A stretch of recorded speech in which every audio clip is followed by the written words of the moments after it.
네, 시간 우리 함께 기도하겠습니다. 오늘 기도할 제목은 우리 더 바이블 처치는 유튜브 사역도 열심히 하고 있습니다. 더 바이블 처치의 아침 예배와 주일 예배, 그리고 바이블레이션의 바이블 일타와 화목한 통독 나방입니다. 이 시대는 컨텐츠가 굉장히 중요합니다. 미디어를 통해 전달되는 컨텐츠가 많은 사람들이 접할 수 있고 또 그것을 통해 영향을 받기 때문입니다. 더 바이블 처치에서 행하는 모든 컨텐츠 사역, 미디어 사역들이 교회만을 위한 것이 아니라 정말 하나님 나라에 도움이 되는 그런 사역이 되게 해달라고 기도했으면 좋겠고, 또 그것이 선한 영향력으로 열매 맺는 사역 되게 해달라고 우리 다 같이 한번 기도했으면 좋겠습니다. 기도하겠습니다. 하나님 아버지, 우리 더 바이블 처치는 유튜브 사역을 또 미디어 사역을 열심히 하고 있습니다. 하나님, 이 시대는 미디어의 정말 시대입니다. 이 미디어 시대를 맞이해서 우리가 건전한 콘텐츠를 잘 만들어서 보급할 수 있기를 원합니다. 무엇보다 시대가 정말 악하기 때문에 거짓 선지자들도 많이 있고 잘못된 가르침도 얼마나 많이 있는지 모르겠습니다. 하나님, 그런데 그런 것들이 도리어 굉장히 자극적이고 쾌락적이기 때문에 클릭을 유도하고 그래서 사람들이 영향을 받고 있습니다. 이런 영향을 받지 못하도록 하나님, 건전한 컨텐츠가 클릭수가 더 올라갈 수 있도록 도와주시고 열매 맺는 사역이 될 수 있도록 주님 역사하여 주시옵소서. 주님이 도와주시고 이끌어 주시며 불가능이 없는 줄로 믿습니다. 주님, 이 미디어 사역 위에 기름 부어 주시며 함께하여 주시며 주님의 이끌어 주셔서 하나님, 주님의 영광을 위해 달려가는 우리 더 바이블 처치의 미디어 사역이 되게 하여 주시옵소서. 하나님 아버지, 정말 시대가 악합니다. 거짓 선지자들이 판을 치고 있고 또 잘못된 가르침들이 미디어에 난무합니다. 이럴 때 건강하고 건전한 콘텐츠가 많은 사람들에게 선한 영향을 줄 수 있도록 도와주시며 우리 더 바이블 처치의 모든 미디어가 그렇게 쓰임받을 수 있기를 원합니다. 주님, 역사하여 주시옵소서. 예수님의 이름으로 기도합니다. 아멘. 네, 오늘은 사무엘상 28장입니다. 사무엘상 28장 1절부터 마지막 절인 25절까지입니다. 오늘 사무엘상 28장 1절부터 25절까지인데 본문이 꽤 긴 관계로 말씀을 읽은 것은 20절부터 25절까지를 읽도록 하겠습니다. 20절부터 25절 시작. 사울이 갑자기 땅에 완전히 엎드려지니 이는 사무엘의 말로 말미암아 심히 두려워하며 또 그의 기력이 다했으니 이는 그가 하루 밤낮을 음식을 먹지 못하였음이니라. 그 여인이 사울에게 이르러 그가 심히 고통당함을 보고 그에게 이르되 여종이 왕의 말씀을 듣고 내 생명을 아끼지 아니하고 왕이 내게 이르신 말씀을 순종하여 싸우니 그런즉 청하건대 이제 당신도 여종의 말을 들으사 내가 왕 앞에 한 조각 떡을 드리게 하시고 왕은 잡수시고 길 가실 때에 기력을 얻으소서 하니 사울이 거절하여 이르되 내가 먹지 아니하겠노라 하니라. 그의 신하들과 여인이 강건하며 그들의 말을 듣고 땅에서 일어나 침상에 앉으니라. 여인의 집에 살찐 송아지가 있으므로 그것을 급히 잡고 가루를 가져다가 뭉쳐 무교병을 만들고 구워서 사울 앞에와 그의 신하들 앞에 내놓으니 그들이 먹고 일어나서 그 밤에 가니라. 아멘. 네, 오늘은 사무엘상 28장 1절에서 25절까지의 말씀인데요. 이 말씀을 읽다가 중개라는 단어가 하나 떠올랐습니다. 여러분, 우리가 부동산 매물을 찾아다닐 때 부동산 중개업소를 통해서 찾아보지 않습니까? 그럴 때 우리가 부동산 중개소의 그 직원들을 중개업자라고 부르죠. 영어로는 중개하다는 것이 미디에이터입니다. 근데 부동산에만 국한되진 않을 겁니다. 중간에서 브릿지 역할을 하는 사람들은 다 미디에이터의 역할을 하는 것이죠. 그러면 성경에서 신과 인간 사이에 미디에이터는 누가 합니까? 유일한 중개자는 예수님 한 분밖에 없습니다. 신이 인간의 옷을 입고 이 땅에 오셔서 하나님과 인간 사이에 길을 내주신 유일한 분은 예수님 한 분뿐이기 때문입니다. 근데 구약이나 신약이나 그 하나님에 대해서 전하는 사람들이 등장하죠. 사제들, 사도들, 제사장들, 선지자들, 이런 사람들을 우리는 넓은 의미에서 중개하는 사람이라고 얘기할 수 있습니다. 미디에이터입니다. 오늘 28장에는 신접한 여인이 나타납니다. 이 신접한 여인이 누구입니까? 지금 이 시대로 비유하자면 무당입니다. 이 무당을 찾아간 사울 왕, 무당을 일반 사람들은 마치 영험한 사람으로 생각할 것입니다. 그렇기 때문에 자기의 운세를 맡기고 결혼할 때 사주팔자를 보고 그러지 않겠습니까? 교회 나오는 사람 중에서도 이 미디에이터, 이 중개를 잘한다고 생각하고 무당을 찾아가는 경우가 있지 않습니까? 정말 한심하죠. 그런데 사람들의 마음에는 그런 샤머니즘적 성격이 있다는 것입니다. 뭔가 모르게 영험한 것을 찾아가서 나의 미래를 알아보고 싶은 그런 마음이 있다는 것이죠. 사울 왕은 블레셋과의 전투를 앞두고 이 전투에서 자기가 이겼으면 좋으니까 신접한 여인을 찾아갔습니다. 근데 문제는 그 신접한 여인이 한 명을 소환시킵니다. 그래서 이 구절이 굉장히 난해한 구절로 알려져 있습니다. 죽은 사무엘을 불러올리거든요. 근데 죽은 사무엘을 불러올린 것이 이게 진짜인가? 만약에 진짜라면 하나님이 역사하신 것인가? 사탄이 역사한 것인가? 기독교에서는 무당에 하는 모든 일들은 귀신의 종로로 산다고 보지 않습니까? 그래서 우상숭배라고 얘기하지 않습니까? 그렇다면 이렇게 불러올린 사무엘이 진짜인가? 가짜인가? 귀신이 올렸는가? 하나님이 올렸는가? 이런 부분에 대한 분분한 의견 충돌이 있다는 것입니다. 자, 저는 개인적으로 여러 책들을 보면서 내린 결론은 하나님이 불러올린 것이 맞다는 생각입니다. 왜냐하면 앞뒤 문맥을 보면 하나님이 불러올려서 사울에게 주는 경고이기 때문입니다. 더 중요한 것은 신접한 여인이 진짜 미디에이터냐 아니면 사무엘이 미디에이터냐, 그것이 아니면 배후에 하나님이 미디에이터냐. 그래서 이런 걸 보면서 우리는 좀 이러한 생각을 해볼 필요가 있습니다. 그리고 누구의 얘기에 귀를 기울여야 되는가, 이런 것들도 염두에 둘 필요가 있다는 것이죠. 자, 이 생각을 갖고 오늘 본문 보겠습니다. 28장 1절 2절입니다. 그때 블레셋 사람들이 이스라엘과 싸우려고 군대를 모집한지라. 아기스가 다윗에게 이르되 너는 밝게 알라. 너와 내 사람들이 나와 함께 가서 군대에 참가할 것이니라. 다윗이 아기스에게 이르되 그러면 당신의 종이 행할 바를 아시리이다 하니 아기스가 다윗에게 이르되 그러면 내가 너를 영원히 내 머리 지키는 자를 삼으리라 하니라. 자, 28장 1절 2절은 28장 전체의 배경입니다. 근데 안타깝게도 블레셋 국가가 이스라엘을 쳐들어갈 계획을 세웠습니다. 블레셋은 여러 국가들이 있었고 그 안에 왕들이 좀 있었죠. 아기스 왕, 지금 다윗이 도망간 이 아기스의 아기스 왕도 이스라엘 전투에 임하려고 지금 전투 준비를 하고 있습니다. 근데 문제는 다윗에게 너도 나와 함께 전장에 나가야 할 것이다. 밝히 알라, 이런 표현을 쓰고 있지 않습니까? 이 말은 너 꼭 나가야 된다, 이 말이거든요. 다윗 입장에서는 지금 전쟁에 나가면 어떤 일이 벌어집니까? 나의 모국과 싸워야 되는 일이 벌어집니다. 예전에 왜 올림픽에서 그 안현수인가요? 쇼트트랙 그 선수가 러시아에 기화했다가 올림픽에서 붙지 않았습니까? 근데 국민들이 그거 보면서 사실 좋지 않은 마음이었잖아요. 외국으로 기화해서 국내 쇼트트랙 국가대표 선수들과 다투는 모습, 물론 안현수 입장에서는 빙상혁명에 뭐 여러 가지 일이 있었기 때문에 그렇게 했겠지만 그 장면만을 보는 국민들 입장에서는 불편함이 있죠. 달리 말해 이 다윗이 만약에 아무리 사울에게 쫓기는 명분이었다 할지라도 블레셋과 이스라엘의 전투에 나가버리면 본인은 잃을 것이 많지 얻는 것은 없다는 것입니다. 근데 지금 다윗의 처지가 어떻습니까? 그냥 외국에 가서 외국의 망명한 사람으로서 외국 국왕의 말을 들을 수밖에 없는 거예요. 그래서 이렇게 얘기하죠. 다윗이 아기스에게 이르되 그러면 당신의 종이 행할 바를 아시리다. 당신의 종이 행할 바를 당신이 안다. 달리 말하면 우선 이 위기를 모면하기 위해 아기스에게 듣고 싶은 말을 해준 것이죠. 그러나 여기서 우리는 한 가지를 알 수 있습니다. 다윗이 명백하게 전쟁에 참가하겠다고 말하지는 않았습니다. 당신이 행할 바를 안다, 이렇게 표현했습니다. 굉장히 지혜롭죠. 그랬더니 아기스는 자기 좋을 대로 받아들이고 이렇게 얘기합니다. 아기스가 다윗에게 이르되 그러면 내가 너를 영원히 내 머리 지키는 자를 삼으리라. 영원히 너를 내 머리 지키는 자, 나의 경호실장, 나의 채찍근 부하로 두겠다, 이런 말 아니겠습니까? 아무튼 우리는 원하지 않는 일을 해야 될 때가 있습니다. 다윗 입장에서 지금 굉장히 불편하고 불안했을 것입니다. 외국에서 외국 살이하는 것도 불편한데 내 모국과 싸워야 되는 그 전장에 출전해야 된다고 하면 그 마음이 오죽했겠습니까? 아기스는 계속 자기를 보고 있고 의심하고 있고, 살다 보면 우리도 이런 상황이 놓일 때가 있죠. 참 괴롭습니다. 자, 이런 배경을 안고 28장은 계속 진행됩니다. 자, 3절부터 우리 7절까지 연달아 한번 읽어보겠습니다. 3절부터 7절. 시작. 사무엘이 죽었으므로 온 이스라엘이 그를 두고 슬피 울며 그의 고향 라마에 장사했고 사울은 신접한 자와 박수를 그 땅에서 쫓아내었더라. 블레셋 사람들이 모여 수넴에 이르러 진침해 사울이 온 이스라엘을 모아 길보아에 진쳤다니 사울이 블레셋 사람들의 군대를 보고 두려워서 마음이 크게 떨린지라. 사울이 여호와께 묻자오되 여호와께서 꿈으로도 우림으로도 선지자로도 그에게 대답하지 아니하시므로 사울이 그의 신하들에게 이르되 나를 위하여 신접한 여인을 찾으라. 내가 그리로 가서 그에게 물으리라 하니 그의 신하들이 그에게 이르되 보소서 엔돌에 신접한 여인이 있나이다. 자, 3절은 다시 한번 사무엘의 죽음에 대한 얘기를 합니다. 이 얘기를 기록하는 것은 그만큼 영적으로 혼탁하다는 것을 얘기합니다. 사무엘은 마지막 사사라고도 불리고 또 선지자라고도 불리는 인물입니다.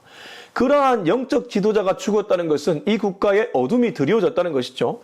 사무엘이 죽었으므로 온 이스라엘이 그를 두고 슬피 울며 그의 고향 라마에 장사했고, 여기서 이제 그 다음 구절, 사울은 신접한 자와 박수를 그 땅에 쫓아내었다. 나름대로 영적 청소를 한 것입니다. 사무엘이 죽으니까 막 거짓 선지자들이 일어나고 신접한 여인들이 판을 치고 술객들, 점치는 자들, 이런 사람들이 자꾸 나라에 사람들의 마음을 이리 흔들고 저리 흔드니까 왕의 입장에서 불편했겠죠. 다 쫓아냈습니다. 근데 정작 본인이 다시 신접한 여인을 찾는 것을 보면 자가당착입니다. 자기 모순이죠. 우리가 이런 사람일 때가 얼마나 자주 있습니까? 내 나름대로 은혜 받았다고 생각하고 이렇게 살아야지, 그리고 주변 사람들에게 이렇게 말을 하고 다니면서 정작 가정에서는 그런 모습 보이지 못할 때 정말 우리는 이중적인 그런 모습으로 살아갈 때가 많이 있죠. 그래서 밖에 사람들과의 만남에 쓰는 언어랑 가정의 언어가 간극이 적으면 적을수록 그 사람은 진짜라는 얘기를 듣게 될 것입니다. 근데 그 간극이 너무 크면 어떻게 됩니까? 그럼 이상한 사람이 되는 것이죠. 가정에서 인정받지 못하는 사람이 되는 것이죠.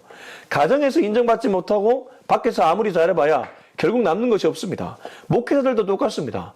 설교를 그렇게 잘해도 집에 가서 가정에서 아내나 자식들에게, 자녀들에게 인정받지 못한다면 사실 자기가 전한 말이 진짜가 아닌 것이죠. 저도 굉장히 많이 찔립니다. 이 성경을 66권의 아름다운 주옥 같은 말씀을 여러분들에게 전하지 않습니까? 근데 그렇게 전해놓고 제가 정작 집에 가서 실천하지 못한다면 저는 강단 위와 강단 아래가 완전히 다른 사람이 될 뿐이죠. 이제는 그런 사람이 되지 말아야 될 것입니다. 아무튼 그는 이렇게 쫓아냈지만 정작 본인이 그런 사람을 찾아가는 그런 모습을 연출하죠. 블레셋 사람들이 모여 수넴에 이르러 전침해 사울이 온 이스라엘 모아 길보아에 진쳤더니, 자, 블레셋 사람들은 수넴에 이르렀고 사울은 길보아에 진을 치고 있습니다. 으르렁거립니다. 두 국가가 싸우기 직전입니다. 사울이 블레셋 사람들의 군대를 보고 두려워서 그의 마음이 크게 떨린지라. 문제는 블레셋 군대가 용맹함이 대단한 겁니다. 군사의 수를 보니까, 병력을 보니까 이거 게임이 안 되겠어요. 그러니까 심장이 오그라드는 것입니다. 사람은 언제나 현실을 먼저 봅니다. 사울도 지금 뭘 먼저 보고 있습니까? 현실을 먼저 보죠. 눈앞에 현실을 딱 보니까 우리 지겠다. 그러니까 마음이 크게 떨리고 두려움이 찾아옵니다. 현실을 자꾸 묵상하면 두려움이 임하게 되어 있습니다. 우리가 어떤 일을 행할 때 현실을 먼저 보면 반드시 두려움이 임합니다. 근데 기독교인들은 현실 너머에 계신 하나님을 자꾸 봐야 될 줄로 믿습니다.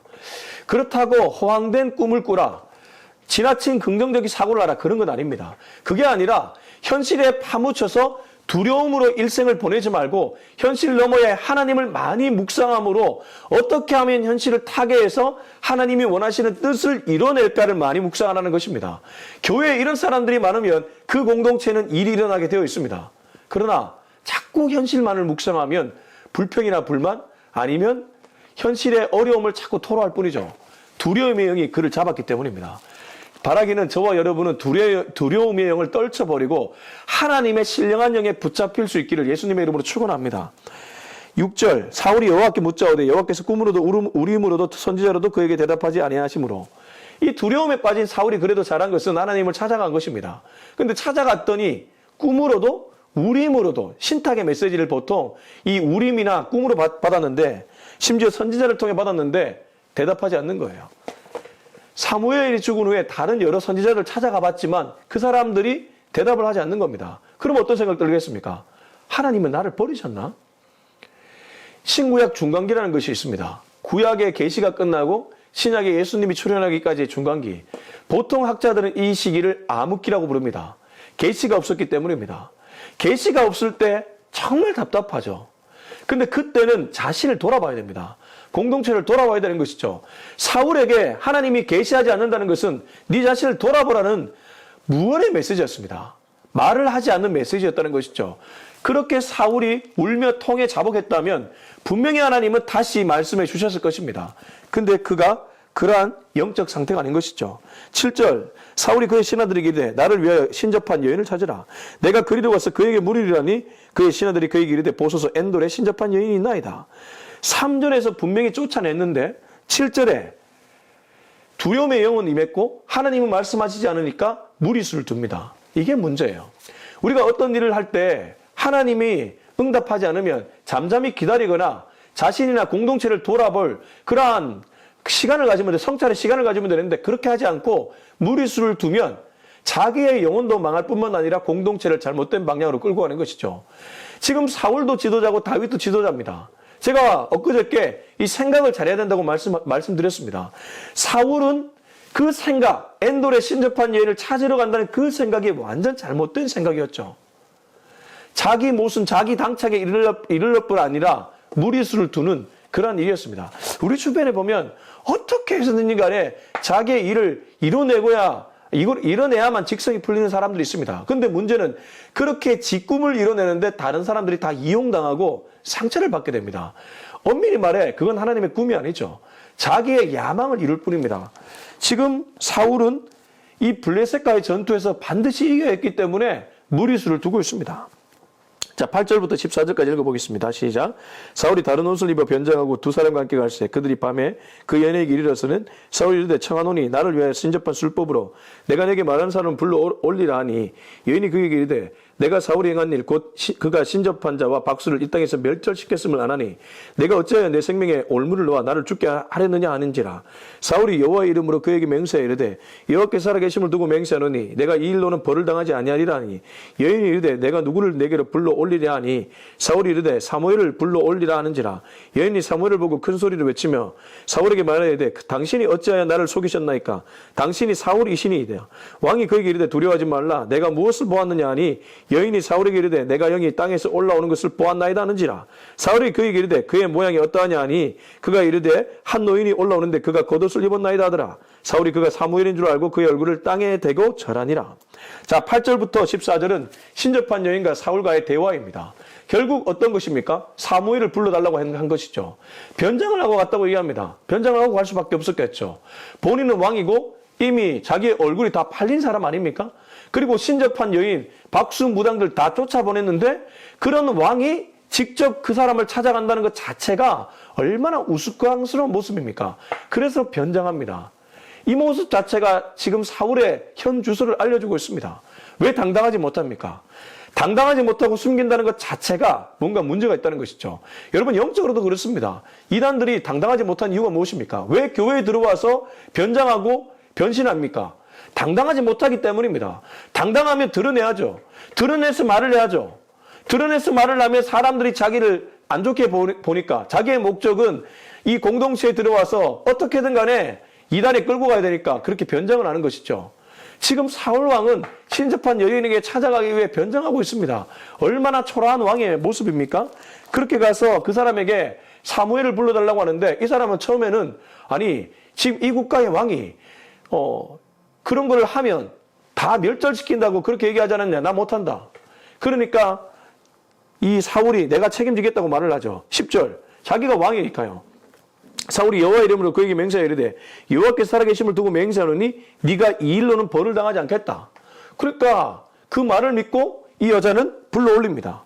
근데 불러올렸을 때 누가 불러올리십니까? 사무엘이죠. 사무엘을 불러달라고 하죠.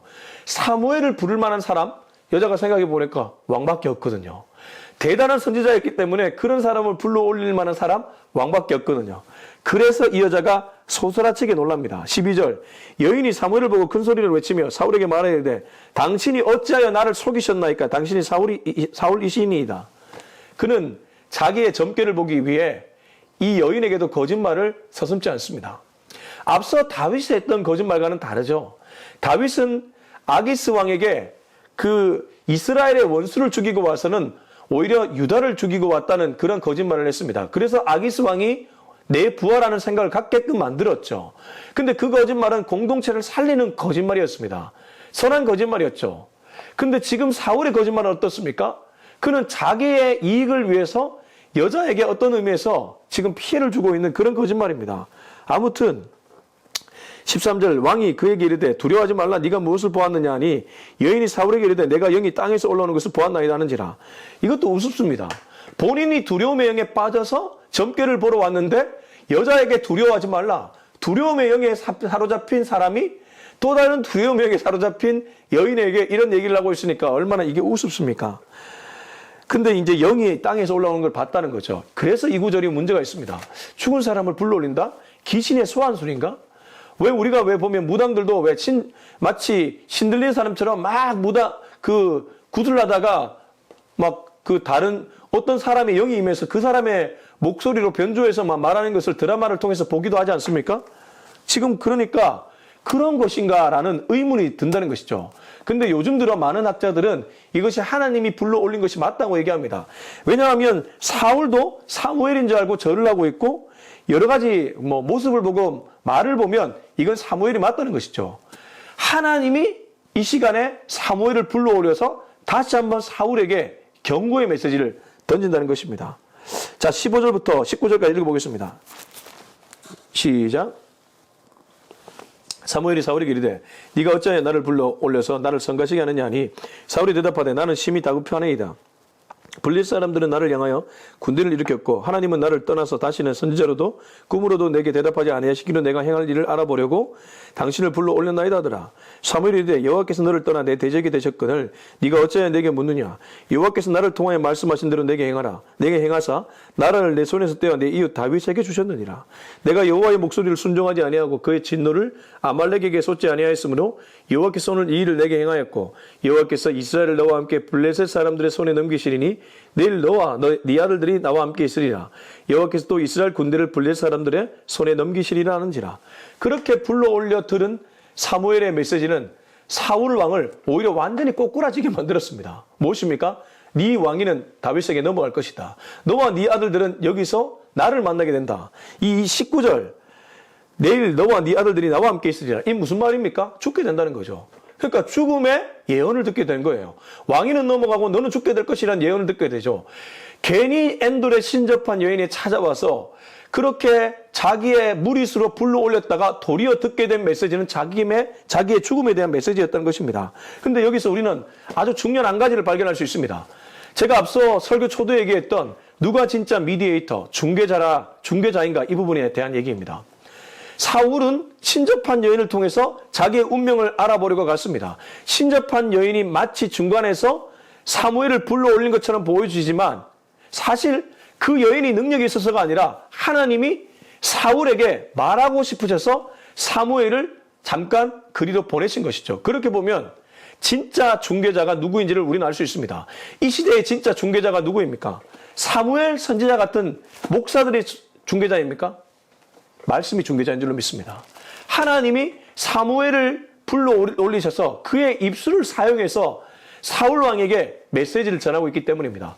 왜 제가 더 바이블 처치를 하고 있고 말씀 통독에 힘을 쓰고 있냐면 이 말씀이야말로 진정한 의미의 중개자이기 때문입니다. 그래서 목회자가 해야 될 일이 있다면 오직 이 말씀을 올바르게 전하기 위해 애쓰는 일인 줄로 믿습니다. 여러분, 말씀을 바로 전하는 목회자를 찾고 만나기 위해 애쓰십시오. 그리고 그 목회자가 있다면 그 목회자를 위해 기도하고 함께 공동체를 읽어내기 위해 애쓰시기 바랍니다. 이 시대가 정말 혼탁합니다. 말씀이 풍부한 것 같지만 말씀 그대로 선포하는 자들이 적기 때문입니다. 이 말씀이 진정한 의미의 미디에이터입니다. 말씀이 진정한 의미의 중개자입니다. 신과 인간 사이에 만날 수 있는 통로가 있다면 이 말씀인 줄로 믿습니다.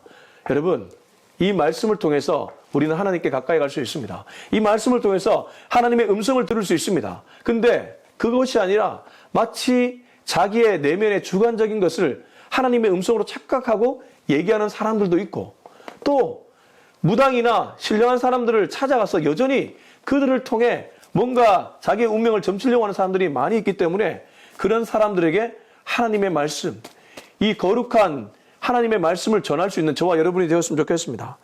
하나님이 사무엘을 통해 말씀하시는 그 말씀의 핵심이 무엇입니까? 16절을 보면 여호와께서 너를 떠나 네 대적이 되셨다. 왜 그랬습니까? 먼저 사울이 하나님을 떠났기 때문입니다. 아말렉과의 전투에서 그는 진멸하라는 하나님의 메시지를 거절하고 왕을 데리고 왔습니다. 의시됐습니다. 그런 모습을 보면 어떤 모습입니까? 하나님의 말씀을 가볍게 여기는 모습이죠. 순종하지 않았습니다. 그래서 이런 얘기를 하죠. 여호와께서 나를 통하여 말씀하신 대로, 여기도 말씀이 나오죠. 나를 통하여 말씀하신 대로 내게 행하사 나라를 내 손에서 떼어 내 이웃 다윗에게 주셨느니라. 네가 여호와의 목소리를 순종하지 아니하고 그의 진노를 아말렉에게 쏟지 아니하였으므로 여호와께서 오늘 이를 내게 행하셨고, 이 일이 일어난 이유는 네가 불순종했기 때문입니다.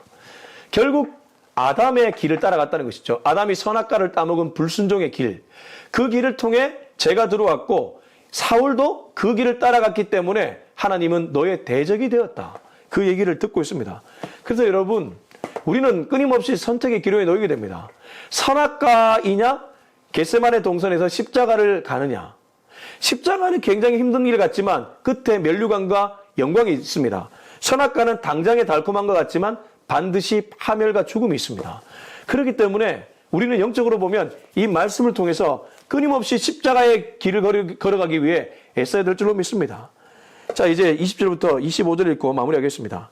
사울이 갑자기 땅에 완전히 엎드러지니 이는 사무엘의 말로 말미암아 심히 두려워하며 또 그의 기력이 다했으니 이는 그가 하루 밤낮을 음식을 먹지 못하였음이니라. 그 여인이 사울에게 이르러 그가 심히 고통당함을 보고 그에게 이르되 여정이 왕의 말씀을 듣고 내 생명을 아끼지 아니하고 왕이 내게 이르신 말씀을 순종하였사오니 그런즉 청하건대 이제 당신도 여정의 말을 들으사 내가 왕 앞에 한 조각 떡을 드리게 하시고 마음은 잡수시고 길 가실 때 기력을 얻으소서 하니 사울이 거절하여 이르되 내가 먹지 아니하겠노라 하니라. 그의 신하들과 여인이 강건하며 그들의 말을 듣고 땅에서 일어나 침상에 앉으니라. 여인이 집에 살찐 송아지가 있으므로 그것을 급히 잡고 가루를 가져다가 뭉쳐 무교병을 만들고 구워서 사울 앞에와 그의 신하들 앞에 내놓으니 그들이 먹고 일어나서 그 밤에 가니라. 자, 20절에 사울은 그 말을 듣고 완전히 엎드려졌다고 얘기합니다. 사울의 상태를 다시 한번 보여주죠. 그 말로 말미암아 심히 두려워하고 있고 기력이 다해서, 기력이 다했다는 것은 그가 아마 나름 금식을 하고 갔던 것 같아요. 이것도 우습습니다. 참 자기의 지금 운명이 다하니까 이런 모습을 보여주고 있죠. 그 여인이 사울에게 이르러 심히 고통당함을 보고 여종이 왕의 말씀을 듣고 내 생명을 아끼지 아니하고 왕이 내게 이르신 말씀을 순종하였으니 그런즉 내 말을 들어달라. 이 여종이 참 그 엔돌에 신접한 여인이 나름대로 왕을 대접하려고 자기가 대접할 수 있는 기회를 달라 그렇게 얘기합니다. 사울이 23절에 보면 거절했지만 신하들과 여인이 계속 강하게 권유하니까 그들의 말을 듣고 땅에서 일어나 침상에 앉았다고 하죠. 그래서 여인의 집에 살찐 송아지가 있으므로 그것을 급히 잡고 가루를 가져다가 뭉쳐 무교병을 만들어 구워서 사울 앞에와 그의 신하들 앞에 내놓으니 그들이 먹고 일어나서 그 밤에 가니라. 이렇게 해서 기력을 회복해서 가지만 여전히 사울의 뒤통수는 찝찝합니다.